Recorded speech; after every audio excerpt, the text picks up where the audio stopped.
Welcome back, students. Today, as you all know, we have to finish this chapter, your history chapter, with the help of your history teacher, Miss Garima. So, let's continue this. We have discussed two views. Now we'll be discussing the third one. जो third view है, that was like कि Muslim organized revolt था. James Outram and some other historians hold that the revolt of 1857 was a Muslim organized revolt, but it took advantage of dissatisfaction of Hindus and again with the British rule. This view does not hold much ground because had this revolt not been organized by one community, in fact all the other communities, the people from all the other sections were part of this. In fact, all the sections of Indian society combined to rise against the foreign rule.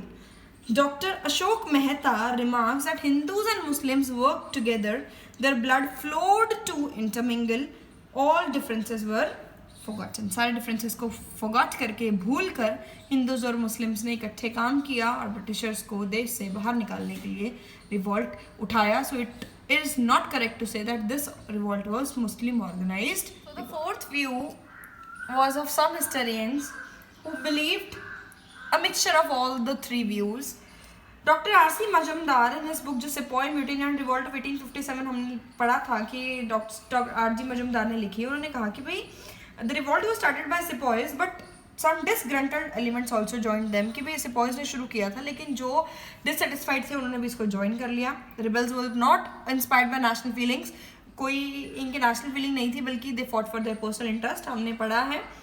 और जब जो doctor S N San की जो book है 1857 उसने कहा है कि rebels were not again motivated by national interest, same बात ये बोली गई है, बट दे वांटेड कि ऑर्थोडॉक्स पीपल चाहते थे कि उनके ट्रेडिशनल प्रैक्टिसेस जो हैं वो कंटिन्यू होती रहें. कई प्लेसेस पर हिंदूज मुस्लिम्स स्पेशली मराठाज और राजपूत्स ने बहुत एक्टिव पार्ट लिया म्यूटिनी के अंदर. पंडित जवाहरलाल नेहरू ने अपने वर्क डिस्कवरी ऑफ इंडिया में लिखा कि भाई जो म्यूटनी है it was mainly the revolt of जागीरदार या फिर फ्यूडल लॉर्ड्स का एक वर्क था ये, और ये अपने राइट्स और प्रिविलेजेस के अगेंस्ट लड़ रहे थे और नेशनल एलिमेंट्स पाए जा सकते हैं, इसलिए इसको हम नेशनल का वो भी बोलते हैं, नेशनल इंडिपेंडेंस का वॉर भी बोलते हैं. और 1857 की जो राइजिंग थी वो बहुत लार्ज स्केल पे हुई थी. शुरू तो हुई थी लेकिन फिर भी पूरे कंट्री में फैलिए नहीं पाई थी. सो हमने कल कुछ इंटरप्रिटेशंस कल पढ़ी और कुछ इंटरप्रिटेशंस आज पढ़ी, तो उन इंटरप्रिटेशंस को हम एक बार रिवाइज ज़रूर करेंगे. फर्स्ट क्या था कि एक सिपॉय म्यूटिनी कंसिडर की गई इसको कि सिपॉयज ने ही शुरू किया था, हर जगह सोल्जर डिसअपॉइंटेड थे उन लोगों ने ही शुरू किया था, लेकिन इस चीज़ को मान नहीं पाए बिकॉज झांसी की रानी बहादुर शाह जफर जैसे लोगों का एग्जिस्टेंस कहता था कि भाई वो तो सिपॉयज नहीं थे लेकिन उन्होंने पार्टिसिपेट क्यों किया. नेक्स्ट था कि ऑर्गेनाइज हिंदू मुस्लिम अपराइजिंग बोला गया इसको कि हाँ भी सब सेक्शन ने पार्टिसिपेट किया है, ऑर्गेनाइज था, प्री प्लान था, लॉन्ग स्टैंडिंग ग्रीवेंसेस थी, औरतों ने बड़ा रोल प्ले किया और नेशनल अवेकनिंग भी इमर्ज हुई, इसलिए इसको इस स्टेटमेंट को सबसे ज़्यादा सही कंसिडर किया जाता है. थर्ड माना गया कि मुस्लिम ऑर्गेनाइज ग्रुप, अभी हमने पढ़ा कि मुस्लिम ऑर्गेनाइज ग्रुप इसको बोले नहीं सकते, उसका रीज़न ये है कि सिर्फ मुस्लिम्स ने तो पार्टिसिपेट किया ही नहीं. दूसरा, यहाँ पर हिंदू और मुस्लिम यूनाइट होकर चल रहे थे, they were not fighting for the religion. और फोर्थ वन था कि भाई हिस्टोरियंस का मानना था कि ये सब ठीक है, सब चीज़ों की एग्जिस्टेंस अपनी अपनी जगह पर शुरू मानी जाती है कि हाँ सिपॉय म्यूटिनी से शुरू हुआ, हिंदू मुस्लिम सामने आए, हो सकता है कि मुस्लिम्स ने ऑर्गेनाइज किया हो लेकिन उस चीज़ को ज़्यादा स्टेटमेंट नहीं दी गई, और कईयों को मानना था कि हाँ नेशनलिस्ट फीलिंग ऑर्गेनाइज की हुई. और जो फोर्थ व्यू था वो यही था कि सब चीज़ों का मिक्सचर कंसिडर किया गया.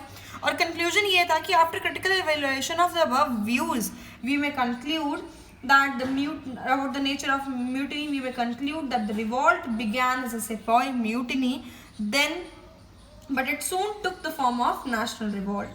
Had it been a sepoy mutiny only, its results would not have been far-reaching. It must be admitted that the rising inspired national feelings among the people. It had encouraged them to start a national movement for the liberation of the country. Most of the national leaders agreed that it was the first war of Indian independence.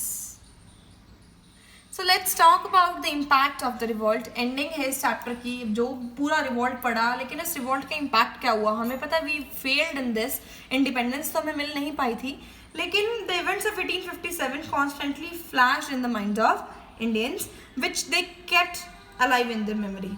It illuminated the path of courage and patriotism like a lamp, so that the patriots and revolutionaries in future would never forget the soldiers of 1857.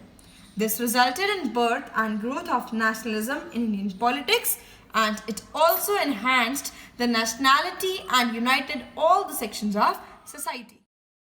और बच्चे यहाँ देखने वाली बात ये भी हुई कि अब इम्पैक्ट ये भी रहा कि इस टाइम पर डिवाइड एंड रूल का पॉलिसी शुरू हो गई. 1858 में रिवॉल्ट ख़त्म हो गया, प्लस मुग़ल रूल का भी एंड हो चुका था. Bahadur Shah Zafar was the last Mughal ruler. Thank you everyone. In the next video will be starting a new chapter. Till then, stay at home, stay safe.